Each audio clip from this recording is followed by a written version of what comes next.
그렇군요. 예. Recording in 참여가 progress. 알려왔습니다. 예, 버튼을 하나 더 눌렸어야 될 게 있었습니다. 예, 다시 하겠습니다. 예, 실현 후에 열매가 있는 것을 연단, 그리고 징계라 한다 그랬습니다. 예, 제목을 그렇게 조금 더 다시 얘기하고, 본문은 오늘 히브리서 12장 11절 한 절 가지고 본문으로 삼겠습니다. 11절, 그것도 표준 세번역으로 읽어드리겠습니다. 모든 훈련은, 이게 징계란 얘기입니다. 모든 훈련은 그 당시에는 즐거움이 아니라 괴로움으로 생각되지만 나중에는 이것으로 연단받은 사람들에게 의로움이 깃든 평화로운 열매를 맺게 합니다. 아멘. 예, 한 절 읽어드렸습니다.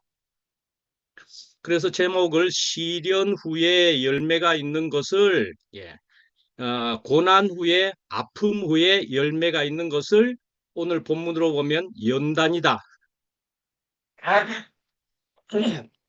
좀 넓게 본문으로 보면 그것을 징계라 한다 말씀이죠. 죄송합니다. 이거 알러지가 지금 또 기침이 나올 때가 됐네요. 예. 그래서 지금 아, 징계라는 말을 3주에 걸쳐서 구체적으로 언급하고 있다, 말씀하고 있다, 이리 볼 수가 있겠습니다. 그냥 계속 반복을 3주째 하고 있는 것이지요. 근데 징계에 대해서는 3, 4번을 지금 하고 있습니다. 3, 4번쯤 하면은 징계에 대해서 우리가 상당히 가닥이 잡혀 치셨으면 좋겠습니다. 예, 그렇게 이렇게 복습이 잘 되고 있다 하는 생각이 들게 되네요. 저는 전에 주일날에 말씀을 할 때는 그때는 어떤 마음으로 조금 했었느냐 하면은 성경을 쭉쭉쭉 전부 한번 읽어보자. 진도를 빼서 성경을 한번 전부 읽어볼 수 있으면 좋겠다 하면서 한 7, 8계절 혹은 10계절 이렇게 정도 본문으로 잡고 그렇게 해보았습니다마는 이제 수요일 날에 하는 데 있어서는 본문을 조금 짧게 잡으면서 그래서 이렇게 반복도 될 수 있겠다. 그런 생각이 들게 됩니다. 그래서 이렇게 반복적으로 우리가 듣게 되면은 복습이 잘 되고 머릿속에 많이 남고 그래서 결국은 우리를 유익하게 하게 할 것이고 복이 물론 되는 것일 깨고요. 예, 주님의 소원대로 그렇게 우리가 이해와 그런 생명이 되는 것이지 않겠는가 하는 생각이 듭니다. 그래서 오늘은 11절인데요. 11절이지만은 이 징계라는 말이 히브리서 12장 1절부터 해서 11절까지가 징계라는 말이 구체적으로 나오고 있습니다. 근데 12, 13절까지를 한 단락으로 되어 있기는 하지만은 징계라는 말이 나오는 것이 이 11절까지로 볼 수가 있겠다 말씀이지요. 그래서 이 징계라는 부분을 이제 한 번 더 복습을 한번 해보면은요. 12장 1절부터였으니까 자, 1, 2절은 무엇이었느냐? 경주라는 말로 시작을 했습니다. 우리가 경주를 하는 것이다 말씀이죠. 주님을 따라가고 주님을 알아가는 것이. 그래서 경주를 하려면은 믿음의 주요 또 온전케 하시는 이인 예수를 어떻게 해요? 바라보라.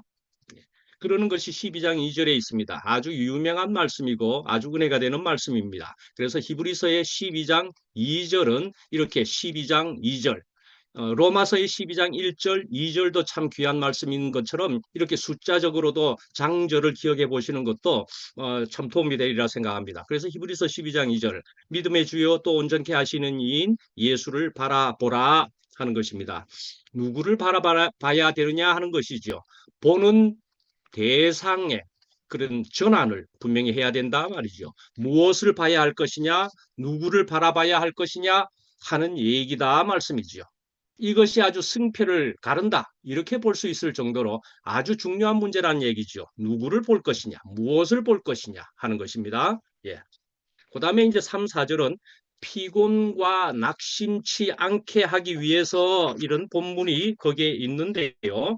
그래서 어, 너네들이 피곤하고 낙심하지 않게 하기 위해. 그러나 사실은 너네들은 왜 그렇게 될 수도 있느냐? 피곤하고 낙심할 수 있느냐? 끝까지 죽을 만큼 싸운 것은 아니기 때문에 그렇다 말씀이지요. 네. 제대로 싸워야 된다. 그러니까 이거는 자기 안에서의 생명의 싸움이다. 그리 볼 수가 있는 것이지요. 그래서 결국은 내 안에 나의 내면의 힘이 빠지는 것까지 가야 된다. 죽을 때까지 피 흘리기까지 말씀이지요. 그렇게까지 제대로 싸워야만이 그래서 그렇게 싸워서 그 싸움에서 이겨야만이 내가 제대로 되고 깊이 있게 되고 분명하게 되는 것이다. 그런 말씀이라고 볼 수가 있지요. 이제 5절에서 8절 얘기를 어떻게 이야기하느냐 하면 징계란 버리는 것이 아니다 말이죠. 누가요? 하나님이 우리를 버리는 것이 전혀 아니고 벌 주는 것도 아니다 말씀입니다. 버리는 것이 아니고 아들됨의 증거다 하는 것으로 말씀하고 있지요. 아들이니까 사생아라면 징계도 안 준다 말씀이지요. 아들이니까 징계를 준다 말이지요. 그러니까 하나님께서 나를 포기하지 않으셨다는 증거가 되는 것이 이 징계 연단 훈련이다 말씀이지요. 그래서 이제 9절 10절에 오늘 본문 11절 바로 앞에 9절 10절은 육신의 아버지에 이렇게 육신의 아버지에 대해서 나옵니다. 그 다음에는 영들의 아버지로 나오고 있습니다. 그러니까 육신의 아버지는 잠깐 견책을 하고 자기의 유익을 위해서 이렇게 하는 수도 있는 것이지만 영의 아버지, 우리의 아버지 하나님은 자기의 거룩하심에 참여하게 하시려고 징계를 하신다 말씀이죠. 저는 또 이번 주 중에 있었던 무엇인가를 가지고 말씀을 드려볼까 합니다. 저는 지금 여러분들이 제 머리를 지금 보고 계실 수도 있는데요. 이제 보시겠지요? 저는 이 머리를 이렇게 가르마를 탄 것을 헤어젤을 써가지고 가르마를 이렇게 탄 것입니다. 저는 왜 헤어젤을 꼭 쓰는 편이냐 하면은요, 헤어젤을 안 쓰면은 저는 알러지가 조금 전에도 참 기침을 한 것처럼 알러지가 민감하게 심한 편이라 가지고 이 머리카락이 이마에 이렇게 내려와 있으면 그게 가려워 가지고 계속 이렇게 긁어야 됩니다. 이마에 내려오면 그래서 헤어젤로 이것을 딱 발라주고 그럼 딱 발라가지고 딱 가르마 되어 있으면 그 뭐 옛날에 우리 해방 후에 막 착 가르마 탄 그런 사람 참 있죠. 그렇게 하는 걸 저는 원치는 않습니다. 근데 할 수 없이 헤어젤을 발라서는 그다음에 그렇게 된 걸 원치 않으니까 그다음에 다 마르고 나면은 막 이렇게 헝클입니다. 헝클해 가지고 이렇게 이제 좀 세워두는 거죠. 내려오면 가려우니까. 헤어젤을 쓰면서 헤어젤을 거의 다 썼을 때 밑바닥에 조금 남았어요. 그럼 그걸 어떻게 써야 되겠습니까? 그것을 이제 제가 비우면서 생각을 해봤습니다. 아이고야, 이건 밑바닥에 있는 거 헤어젤은 끈적끈적한데 밑바닥에 있는 걸 쓸 도리가 없잖아요. 그것을 기울였더니 밑에 있는 것이 거꾸로 되어서 흘러내리게 되더라 말씀이지요. 왜 흘러내리게 됩니까? 그냥 그대로 붙어 있으면 밑바닥에 위에 거꾸로 뒤집어도 거기 붙어 있으려면 붙어 있지. 왜 그렇습니까? 중력이 있어서 그렇다 말씀이지요. 중력이 있어서 병을 거꾸로 하면 그 헤어젤 밑바닥에 있는 것이 위에서부터 밑으로 내려온다 말씀이지요. 이 중력이 없었으면 어떡할 뻔했노 하는 생각을 하게 되었습니다. 중력이 있으니까 그것이 내려왔다 말씀이지요. 야, 중력이 이렇게 실용적으로 현실 안에서 귀하게 쓰여지네 하는 생각을 해보게 되었습니다. 중력이 있어서 이렇게 귀한 편리함 여러 가지가 다 생기는 것이겠구나 하는 생각을 해보게 됩니다. 그래서 중력이다 하는 것은요, 만유인력이라는 것과 함께 생각해 볼 수가 있겠다라는 것입니다. 중력, 그것은 또한 만유인력입니다. 만유인력이라고 하는 이 법칙을 발견한 사람은 누구인지 아십니까? 어제 마침 저는 오전 줌을 또 들어가 볼 수 있게 되었는데 진호 형님의 오전 줌을 들어가 보게 되었는데 거기에서 마침 천동설, 지동설, 지구를 중심으로 돈다, 태양을 중심으로 돈다, 하는 것에 있어서 그 갈릴레오가 지동설을 주장했다라는 얘기 아닙니까? 그런데요, 이 만유 인력은 아이작 뉴턴이라는 사람이 말을 했다 말씀이지요. 예. 그렇게 해서 그래서 한번 잠깐 살펴보십시다. 그래서 중력이나 만유인력이라는 것은 서로 다른 말 같지만은 그것은 같은 현상을 보는 것이다라는 것입니다. 이것은 사실은 같은 현상을 보는 것인데 범위와 표현의 차이다 이렇게 볼 수 있는 것이죠. 그러니까요. 만유인력이라고 하는 것은요. 전체적인 법칙이라는 것입니다. 이 우주의 전체적인 법칙. 그러니까요. 태양이 지구를 잡아 당기고 있는 것과 같은 것이고요. 그럼 지구는 누구를 잡아 당기고 있습니까? 달을 잡아 당기고 있습니다. 그러는 것 같은 이런 우주에 만류 인력이 있다 말씀이죠. 그럼 중력은 뭐냐 하면은요. 우리 지구에서 무엇인가를 잡아 당기는 것이 중력이다 말씀이죠. 아까 헤어젤이 위에서 밑으로 떨어지는 것과 같이 말씀입니다. 아, 여러분들이 혹시 몸무게가 나는 살이 많이 쪘어. 몸무게를 느낀다 하는 것도 중력 때문이다. 그렇게 볼 수가 있죠. 중력 때문에 우리가 몸무게를 느끼는 겁니다. 그렇게 볼 수 있으면 중력이 없으면 내 몸무게 가볍겠네. 그렇게 생각되겠죠. 그러나요. 중력이 없으면 어떻게 되느냐 하면은요. 중력이 있음으로 해서 공기들이 지구 주변에 전부 둘러싸고 있는 겁니다. 안 그러면은 중력이 없으면 이 공기는 전부 우주 바깥으로 전부 나가버리고 맙니다. 그러니까요, 중력이 있어서 우리가 숨을 쉴 수 있다. 그리 볼 수가 있는 것이지요. 중력이 있어서 우리가 숨을 쉬는 겁니다. 바다가 있고 거기에 물이 있고 그래서 그 물이 증발해서 비가 온다. 그것도 중력이 있어서 그렇게 바다에 물이 고여 있다가 수증기로는 올라갔다가 비가 되어서 내려온다 말씀이지요. 이렇게 모든 것이 눈에 보이지는 않지만은 이런 것이 작용하고 있다 말씀이지요. 그러니까요, 만유인력이다, 중력이다 하는 것은 눈에 보이지 않는 것이지만은 그 법이다, 질서라는 것은 우리의 모든 것을 붙들고 있다 말씀이죠. 그렇죠? 눈에 안 보이는데도 완전히 근본적인 이런 것 전부를 다 우리를 붙들고 있다 말이죠. 우주를 붙들고 있다 말이죠. 그러니까요, 우리는 이렇게 볼 수가 있는 것이죠. 보이지 않는 것이 오히려 더 근본적일 수 있는 것이다 말씀이죠. 그렇죠? 보이지 않는 것이 더 근본적인 것이다 말씀입니다. 그래서 이 중력이라고 하는 것은 우리가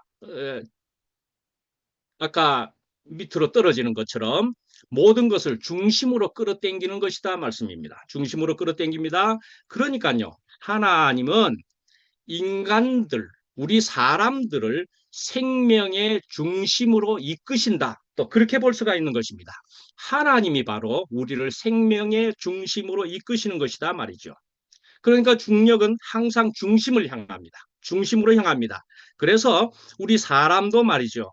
어떤 중심을 향해서 끌리는 그런 속성을, 본성을 가지고 있다. 이리 볼 수 있겠다라는 것입니다. 우리는 중심을 향해서 끌려가는 속성이 있단 말이죠. 그래서 근본적인 의미를 찾고 안정과 근원을 찾고 궁극적인 것을 찾는 방향성 이런 것들을 가지고 있는데 이런 것을 하나님과 우리가 연결해 생각해 볼 수 있는 부분이다 말씀이지요. 그래서 사람이 말씀이지요. 이 중심이 뭡니까? 우리의 중심? 하나님. 하나님을 벗어나면은 말씀이죠. 우리의 삶이 흔들린다는 것입니다. 우리의 삶이 공허해진다는 것입니다. 방향을 잃어버리게 된다 말씀이죠. 우리가 중심을 벗어나 버리게 되면은 말씀이죠. 중심을 벗어나면 그래서 히브리서 12장의 핵심도 말씀입니다. 징계라는 것으로 우리가 지금 쭉 들어오고 있는 것이지만 이것도 말씀이죠. 중심으로 돌아오게 하는 작용이다. 그리 볼 수가 있는 것이죠. 아니지 않지 않겠습니까? 맞겠습니까? 중심으로 돌아오게 하는 작용입니다. 그래서 히브리서 12장에서 지금 말하는 징계는 벌이 아니라 방향을 바로잡아 주는 것이다 말씀이죠. 생명의 길로 돌이키게 하는 것이다 말씀이죠. 아버지와의 관계 안으로 다시 들어오게 하는 것이다 말씀이죠. 한마디로 흩어진 것을 중심으로 다시 모으는 작용을 하는 것이 이 징계다 말씀이죠. 저는 또 사춘기 쪽에 또 특별히 그랬을 것 같습니다. 아주 방황하고 죄를 지었다고 생각을 하고 어린 순수한 마음에 그래서 찬송을 또 많이 부른 것이 하나 있습니다. 그럴 때에는 이 노래를 부르면서 눈물을 영락없이 많이 불렸습니다. 어서 돌아오 어서 돌아마노 아십니까? 이 노래 아시는 분이 있습니까? 예, 어서 돌아오, 어서 돌아오. 예, 아버지께로, 어머니께로 돌아오라는 얘기입니다. 탕자의 비유가 바로 그것이다 말씀이죠. 이런 근본을 얘기하는 비유다 말씀입니다. 광태 형제는 이번 목요일 날에도 목요일 날 말씀을 했는데 저는 광태 형제를 이렇게 보면 언제나 간증을 하는 시간이나 말씀을 하는 어떤 시간에는 탕자의 비유가 빠지지를 않는 것 같습니다. 언제나 그것을 거기에서 은혜를 꼭 받는가 봅니다. 이렇게 근본이다 볼 수 있는 부분이다 말이죠. 우리가 아버지 집으로 돌아가는 것이다 말씀입니다. 자, 그다음에 중력이라는 것은 말씀이지요. 혼자 존재하지 않는다는 것입니다. 중력이 혼자 있어봐야 뭐 하겠습니까? 혼자 존재하는 것이 아니고 항상 둘 이상의 관계에서 발생하는 것이다. 그리 볼 수가 있는 거죠. 서로를 향해서 어떠한 작용하는 것이다. 그것이 중력입니다. 맞지 않겠습니까? 예.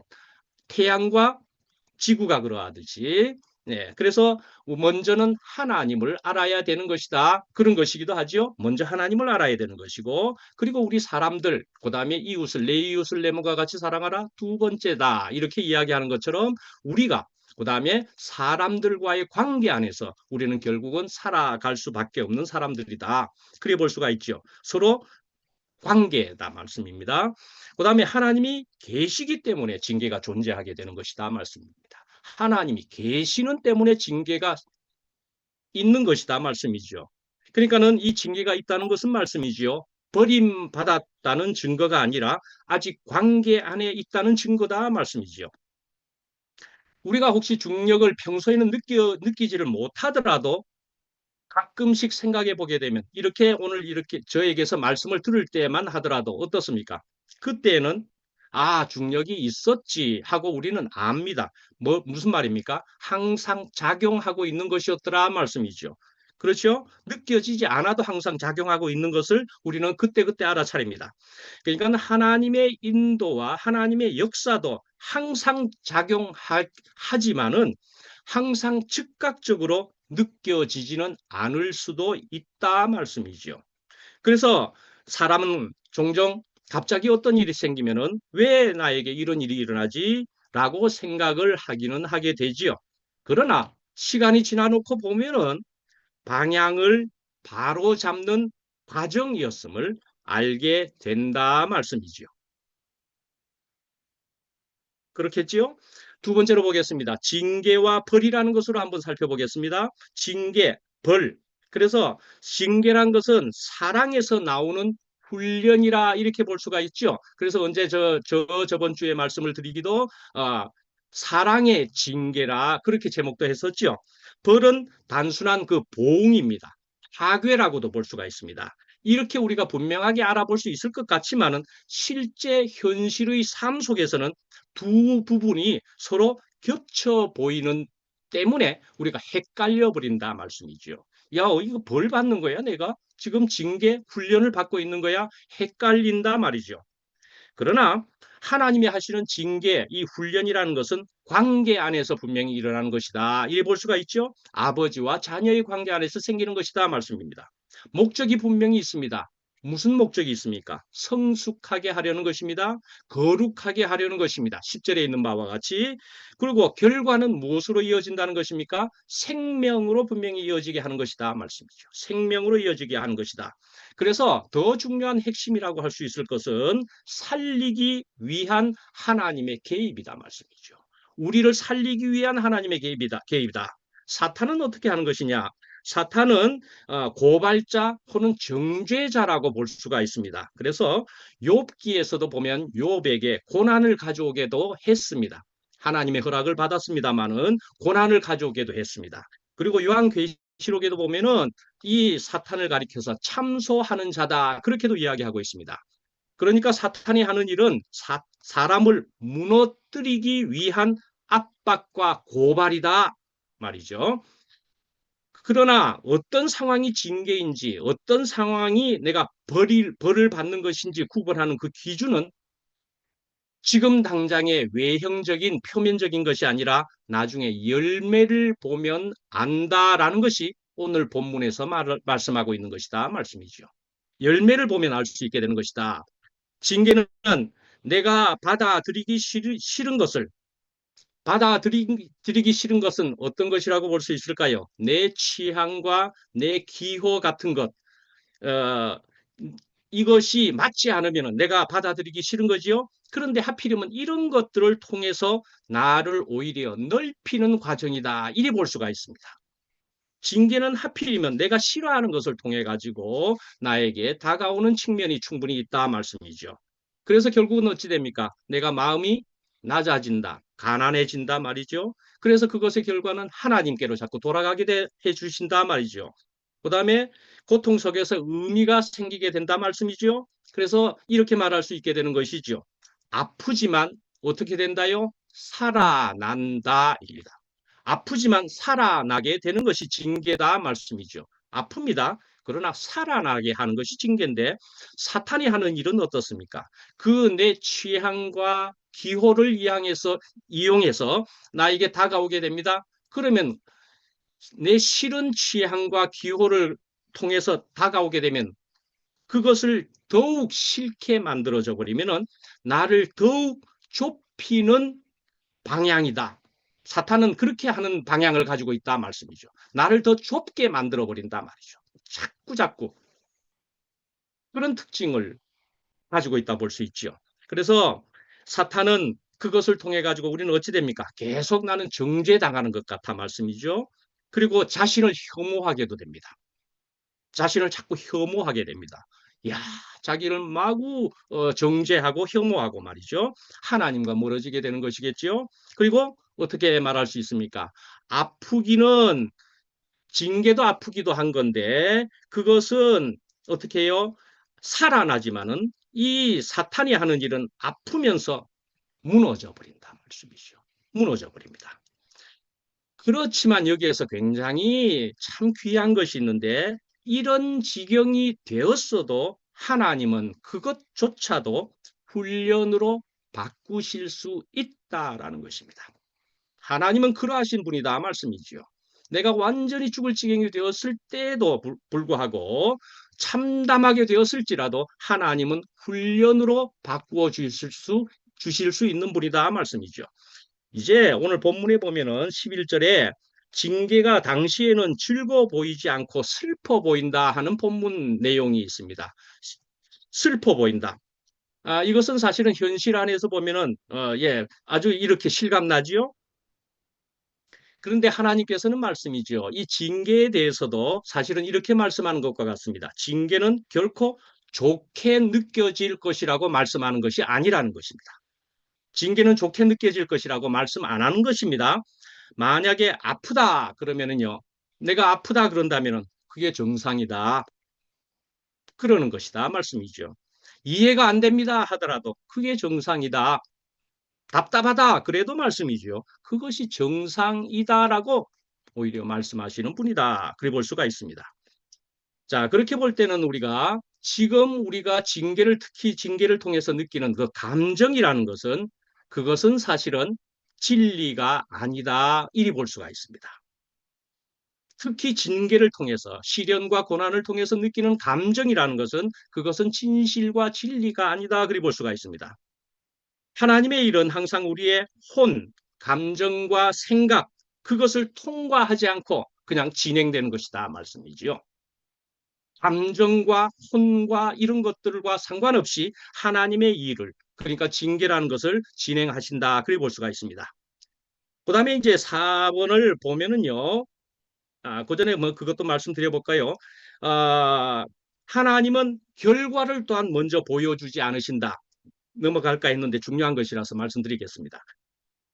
결과를 먼저 보여주시지 않는다는 점이 오늘 본문에 들어있는 내용과도 같은 것입니다. 왜냐하면 우리는 결과를 보고 순종하려 하기 때문에 그렇습니다. 당장 결과를 보여주면 우리는 순종할 것 같아 보이는데 그렇게 되면 얕은 것이 되게 되어버리고 마니까 말씀이죠. 그러니까 이 징계의 시간이라는 것은 말씀이죠. 이해가 없이 우리의 이해가 없이 하나님을 신뢰하는 기간이 된다. 그리 볼 수가 있습니다. 그래서 사실은 진정한 아픔을, 진정한 고뇌를 통해서, 진정한 어둠을 통해서, 그러니까 어떻게 해요? 죽을 만큼 아플 정도가 진정으로 되어질 때쯤 되면은 우리에게 분명한 느낌이 깊이 들어온단 말이죠. 그런 것을 통해서 진정한 변화가 생긴다. 그리 볼 수 있겠다 말씀이죠. 그 다음에 이제 네 번째로는 그러면은 사랑의 징계다. 아버지가 하시는 징계다 하면은 사랑이신데 사랑이라면은 왜 굳이 아프게 하느냐 하는 것을 한번 생각해 보십시다. 왜 아프게 하십니까? 우리 사람이 인간이 생각하는 익숙한 사랑이라는 것은 말이죠. 보통은 위로해주고 편하게 해주고 안전하게 해주는 이런 정도입니다. 나를 편하게 좋게만 해주는 것. 이런 것을 사랑이라 생각할 수가 있습니다. 그런데 성경에서 하나님의 그런 사랑의 목표는 말씀이지요. 거기 정도에서 멈추지 않고요. 사람을 어떻게 해요? 살게 하는 것이다. 그렇게 볼 수 있습니다. 살게 하는 것이다. 변화시키는 것까지 가는 것이다 말씀이지요. 이런 것을 사랑이라고 볼 수 있는 하나님의 사랑이라고 말할 수 있겠다 말씀이지요. 그래서 인간 안에는 이런 구조가 있습니다. 집착을 합니다. 자기 방어를 하기도 합니다. 익숙함에 대한 것에 의존을 합니다. 그리고 이성으로는 안다고 할 수 있지만은 그래서 쉽게 내려놓지 못한다 말씀이죠. 야, 이건 내려놔야 되는데 하고 머리로는 알겠는데 실제로는 못 내려놓는 것처럼 말씀입니다. 그러니까는 어떤 지점에서는 말이죠. 설명으로는 안 되겠으니까 흔들림이 필요해지겠더라 말씀입니다. 흔들어져야 되겠구나. 그게 뭡니까? 아픈 것이다. 아픈 것이 될 수가 있겠다 말씀이죠. 그래서 아프다. 예, 아프냐? 나도 아프다. 그래 볼 수가 있지요. 어떤 사람이 아프면 나도 아프다 말씀이죠. 예, 우리는 그렇게 아픔을 충분히 느낄 수 있는 거이죠. 사랑의 징계, 심지어 채찍질이라고 했습니다. 2,500, 3,500. 자문의 말씀을 이 히브리서가 인용을 했다 그랬지요. 거기는 채찍질이라고 그 당시의 상황에 채찍질이라는 것까지도 표현이 되었다고 안 했습니까 우리가? 예, 이런 것처럼 사랑의 채찍질도 그 당시에는 충분히 가능했었더라 말씀이죠. 우리가 불에 닿게 되면 말씀이죠. 뜨거하게 됩니다. 그런데 그 뜨거하는 그 다른 반응에 의해서 불에 더욱 타는 것을 살갗이 화상을 입는 것을 방지할 수도 있게 된다 말씀이죠. 뜨거하고 순식간에 짧게 느끼는 것을 통해서 더 큰 것을 방지할 수 있다. 주사도 그렇다고 볼 수가 볼 수 있겠다 말씀드렸지요. 네, 주사가 있음으로 해서 그때는 잠깐 아프지만 더 좋은 것이 오게 되는 것이다. 근육을 풀 때도 말씀이지요. 재활 치료를 할 때도 말씀이지요. 그렇게 하게 할 때는 그 당시에 그것은 아주 아픕니다만은 그것이 낫게 되는 것이다. 분명히 그렇게 할 수가 있지요. 그러니까 이 고통이다, 시련이다, 징계가 하는 일은 뭡니까? 붙잡고 내가 무엇인가를 붙잡고 있던 것을 드러내 주신다, 드러내 준다 말씀이죠. 내가 무엇을 의지하고 있는 것인가 하는 것을 알게 해준다 말씀이죠. 멈추게도 해줍니다. 브레이크 역할도 해준다 말씀이죠. 잘못 가고 있는 길에 있어서 열어버리게도 된다 말이죠. 우리의 시야를 넓혀준다 말이죠. 그러니까 이 고통, 징계는 단순한 벌이 아니라는 것이고 구조를 바꾸는 도구가, 귀한 도구가 된다 말씀이죠. 그러니까 이 고통은 파괴를 위한 것이 아니라 껍질을 깨는 과정이다 말씀이죠. 영소 형제, 송영소 형제가 달걀에 대해서 많이 얘기합니다. 그래서 여러분들 혹시 한번 생각해 보십시오. 시중에 마켓에서 파는 유정란이라는 달걀도 있습니다. 그 유정란이라는 달걀을 암탉에게 품게 하면은 거기에서도 병아리가 나올까요? 안 나올까요? 유정란, 시중에 파는 유정란을요, 암탉에게 품게 해도 병아리가 나옵니다. 병아리가 나옵니다. 나오더라고요. 제가 그걸 봤습니다. 근데 여러분들 그럼 줄탁동시라는 것을 들어보셔서 아시지요? 줄탁동시요. 병아리가 나올 만할 때 이제 병아리가 안에서 톡톡톡톡 하고 그러면은요. 암탉이 마지막에도 또 건드려서 구멍을 넓혀줘서 나온다. 줄탁 동시에 이루어져서 나올 수 있게 해준다. 저는요, 조금 더 생각을 해볼 때 이렇다고 보아집니다.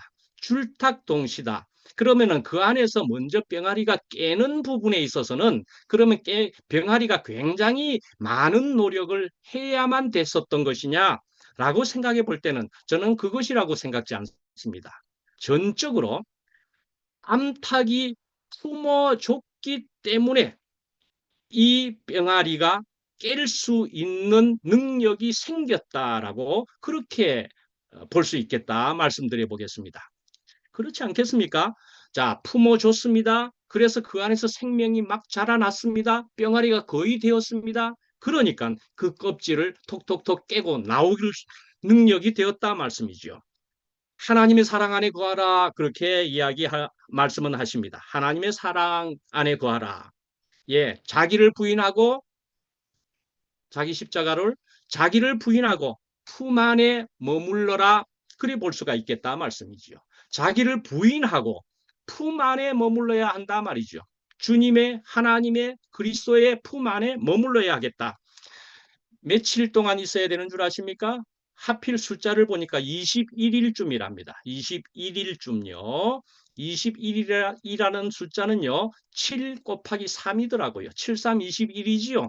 7이란 것은 하나님과 사람이 연합된 7의 숫자입니다. 그것이 3번 곱해진 7, 3, 21이더라고요. 마침. 그러니까요. 우리는 또한 죽었다, 십자가를 졌다, 그리고 3일 동안 무덤에 있었다, 3일 동안 온전히 맡겨진 것, 조금 전에 말씀 물어보면 맡겨지고 품 안에 있어야 되는 것처럼 온전히 죽어지게 되면은 그래서 생명이 되어지게 되면은 껍질을 깨고 나올 수가 있게 된다 말씀이죠. 맞습니까? 예, 생명이 없으면은요, 내가 스스로 껍질을 깨고 나올 수도 없다. 그리 볼 수가 있는 것이죠. 그러니까요, 우리는 어디에 머물러야 된다고요? 하나님의 품 안에 분명히 머물러야 하는 것이다. 그래서 생명이 되어지면 껍질을 깰 수가 있게 되는 것이다. 그래서 이렇게 껍질이 깨어지게 되면은 나의 고집과 단단한 껍질과 같은 고집과 자아가 깨뜨려지는 것이죠. 그 안에 갇혀 있던 그리스도의 생명, 속 사람이 흘러나오게 된다. 그리 볼 수가 있죠. 이제 5번으로 보면 연단 받은 자들이라는 표현이 있습니다. 연단 받은 자들.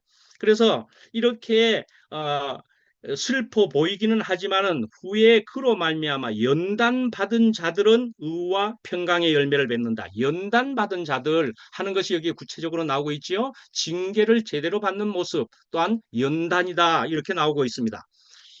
모든 사람이 징계를 다 겪습니다. 안 겪는 사람은 이 세상에 누구도 없습니다. 예수님도 징계를 받은 셈이죠.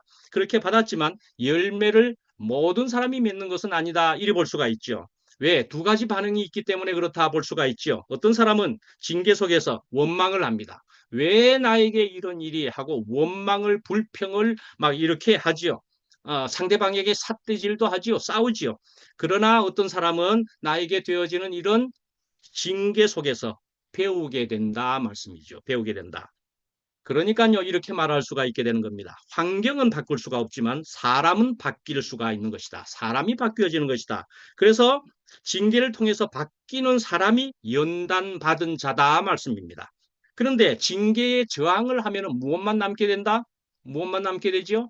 고통만 남게 됩니다. 징계를 받아들이면 무엇이 남게 된다? 생명이 남게 된다 말씀이죠. 독수리와 까마귀 얘기를 언제 한번 말씀드린 적이 있습니다. 독수리를 이겨 먹을 것 같아 보이는 새가 있는데 까마귀랍니다. 까마귀가 독수리의 등에 올라타 가지고 목 부분을 마구 쪼아 댄답니다. 그러면은요, 이 독수리 정도 되니까 반격을 안 해버린다네요. 그리고는 어떻게 한다고요? 하늘 높이 올라가 버린답니다. 그렇게 하면은요, 전화벨 껐습니다. 그렇게 높이 올라가면은요, 공기가 희박해지면은요, 그러면 까마귀는 저절로 떨어져 버린다 말씀이죠. 우리는 어떤 일을 만났을 때, 특히 사람에게, 상대방에게 어떤 일을 만나게 될 때는 그 사람을 꼭 무시하고 미워할 것이 아니라 우리는 더욱 어떻게 해야 되느냐? 하늘 높이 어디로요? 주님께로. 그렇게 되어서 주님을 만나서 사랑의 원천을, 은혜의 원천을 만나서 공급을 받게 되면은 새로운 눈으로 그 사람을 보게 되고 그 상황을 보게 된다 말씀이죠. 만나게 되고 그 모든 것을 새롭게 대하게 된다 말씀이죠. 이제 마지막에 오늘 11절에 보면은 그렇게 해서 연단받은 자들은 의와 평강의 열매를 맺게 된다 그랬습니다. 의와 평강의 열매. 마지막에 의라는 것은 뭡니까? 이것은 하나님과 맞는 상태다. 그렇게 볼 수가 있습니다. 하나님과 맞는 상태, 하나님과 연합된 상태다 말씀이죠. 그러면은 원어로는 무엇에 해당되죠? 임마누엘이다 말씀이죠. 임마누엘 된 사람은 그런 의를 가지게 된다 말이죠. 하나님의 의다 말이죠. 예, 하나님의 기준으로 정렬되는 것이다 말씀입니다. 평강이라는 말이 성경에 주로 나오기도 하지만 평화, 평안 뭐 그런 것이죠. 피스입니다. 환경이 아니라 내 안에 있는 상태다 말씀이죠. 그런데요, 여기에서 어떤 번역에서는 의와 평강의 열매, 의와 평강 이렇게도 나와 있는데 어떤 번역에서는 여러 성경들이 아까 있다고 말씀드렸던가요?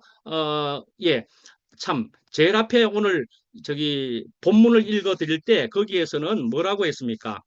어, 훈련, 그러니까 훈련이라고 나왔죠. 훈련이라고 나왔지만 그건 표준 세번역에는 그리 나와 있습니다. 그런데 대개의 다른 번역은 그래도 징계라고 나와 있습니다. 표준 세번역 외에 이제 다른 번역들은 그래도 징계라고 나와 있습니다. 근데 오늘만큼은 훈련이라는 표준 세번역을 소개해 드렸습니다. 그래서 이것은 의와 평강이라는 번역 여러 번역들 중에서 어, 이게 의에서 나오는 평강이라고 그렇게 표현한 번역도 있다 말씀이죠. 그래서 이것은 본래 원어적으로 봐도 의에서 나오는 평강으로 보는 것이 좀 더 맞겠다. 그것이 맞겠다 볼 수 있습니다. 그래서 여기에 이것을 통해서 보면은 순서를 우리가 알아갈 수 있는데요. 자, 그러면 어떻게 무엇이 어떤 것이 순서가 맞을 것 같습니까? 평강과 의와 평강 어떤 것이 먼저일 것 같습니까? 조금 전에 말씀드린 것으로 보면 평강에서 의가 나오는 것은 아니다라는 것입니다. 의에서 평강이 나오는 것이다 말이죠. 그래서 많은 사람들은 평강을, 평화를, 평안을 먼저 얻으려고 합니다. 그러나 그래서 환경이 편해야 평안하다. 문제가 없어야 평안하다. 이렇게 말하는데 성경은 그 반대로 말한다는 것입니다. 바르게 되면은 하나님과 연합이 되면은 평안은 따라오는 것이다 말씀이죠. 그렇게 된다는 얘기입니다. 자, 그러니까 연단 받은 자들 이것은요 과정을 통해서 다루어진 사람들이란 얘기입니다. 연단 저번 주에는 말씀드린 것처럼 재련이라고도 했지요. 원석을 깎아내고 녹이는 것이라고도 했지요. 예, 그러니까요 이렇게 되어지는 것은 어떤 사람이 이렇게 되어진 것입니까? 받아들이는 사람은 이렇게 될 수 있다 말씀이죠. 자, 이제 정리를 해보면은요, 의와 평강의 열매는 하나님 앞에서 바로 선 삶에서, 임마누엘 된 삶에서 자연스럽게 흘러나오는 흔들리지 않는 내면의 심령의 안정이다. 그리 볼 수 있겠다 말씀이지요. 그래서요, 징계는요, 징계의 그 아픔은 잠시이겠지만은 그 아픔을 통과하면은 우리 존재 안에 짜넣어진 하나님의 그 거룩함은 영원하다 말씀이죠. 징계는 잠시지만 하나님이 주시는 것은 영원하게 된다 말이죠. 저는 어제 이틀 전인가 유시영 형님을 만났는데 유시영 형님이 요번에도 만났을 때 그런 얘기를 또 이야기하더라고요. 뭐 부끄러움은 잠시지만 뭐 이런 식으로 얘기하는 것이 있는데요. 창피는 잠시지만 오늘 말씀으로는 어떻습니까? 징계의 아픔은 사실은 잠시인 것입니다. 그러나 그것을 통과하게 되면은 가지게 되는 그 열매는 또는 거룩함은 영원하다 말이죠. 그 생명은 영원하다 말씀이죠. 예. 하나님은 우리를 징계하시되 벌을 주시는 그런 심판주가 아니라는 것입니다. 예수 그리스도를 통하여서 우리를 당신의 형상으로 빚어가시는 무엇이요? 농부이시기도 하지요. 또요. 아버지이시다 말씀입니다. 그래서 지금의 혹 여러분들이 가지고 계신 아픔이 있다면은 그것은 생명이 열매로 맺히기 위한 필연적인 그것은 상고와도 같아 말씀이죠. 상고 아시지요? 여기에 자매님들, 누님들 아시지요? 상고 아픕니다. 많이 아픈 것 같지만은 아들을 얻는 기쁨이 되는 것이다 말씀이죠. 예, 저와 여러분이 징계를 넉넉히 기뻐하면서 감사하면서 우리가 이제 더욱 받을 수 있지 않겠습니까? 예, 감사합니다. 예, 마치겠습니다.